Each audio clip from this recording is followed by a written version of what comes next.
अच्छा जी, आज जो मैं चीज़ टोस्ट बना रही हूँ बहुत ही मज़े का एपेटाइज़र है ये।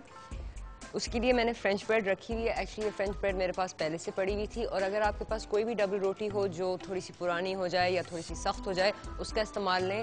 उसको ज़ाया मत करें, वो चीज़ टोस्ट में बहुत ही मज़ेदार होती है। इसके आप थोड़े से मोटे स्लाइस बना लें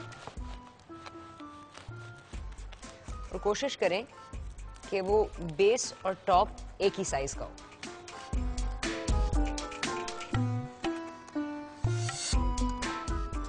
नेक्स्ट स्टेप, इन टोस्ट को आप एक ओवन डिश में इस तरह रख दें। फिर इनके ऊपर जैतून का तेल थोड़ा सा ड्रिजल कर लें, बहुत ज़्यादा नहीं, लेकिन इतना होना चाहिए जैसे आपने टोस्ट के ऊपर हल्का मक्खन लगाया हो। थोड़ा सा नमक इनके ऊपर छिड़क दें और थोड़ी सी कुटी हुई लाल मिर्च। ये है आपका बेस रेडी। अब इसके ऊपर आपने बहुत सारी मुख्तलिफ टॉपिंग्स लगानी है। थोड़ी सी चीज़ आप लगा दें बेस के ऊपर, बहुत ज़्यादा नहीं, क्योंकि आपने इसके ऊपर टॉपिंग्स बनानी है।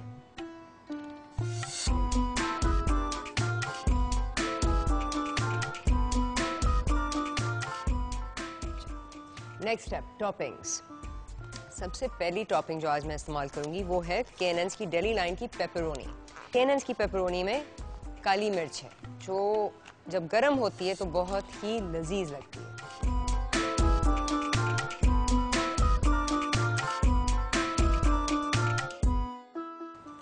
Next step, Bologna. बोलोनिया बनता है चिकन के साथ। ये एक बिल्कुल सिंपल सा मीट होता है। ये सैंडविचेस भी बहुत मज़ेदार लगता है।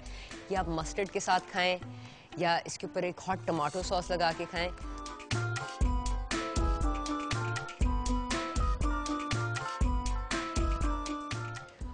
और बिल्कुल आखिर में थोड़ी सी वैरायटी हो जाए, मैंने सोचा मोर्टादेला के भी स्लाइसेस लगा दें, क्योंकि केनन्स की मोर्टादेला में पिस्ता होता है और ये बहुत ही मज़े की चीज़ है।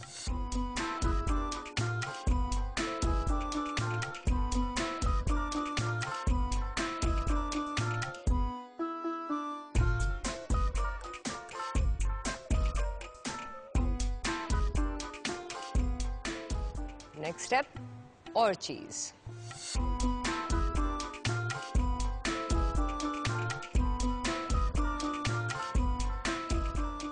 आखिर में थोड़ी सी कुटी हुई लाल मिर्च आप ऊपर डाल दें, एक तो उससे खूबसूरती आएगी और रंग आएगा, और क्योंकि हमें थोड़े से मसाले पसंद है तो एक बाइट आएगा। और फिर एक और ड्रिजल ऑलिव ऑयल का। फिर आप चीज़ टोस्ट को ओवन में 15 मिनट के लिए 200 डिग्री पर पकाएं।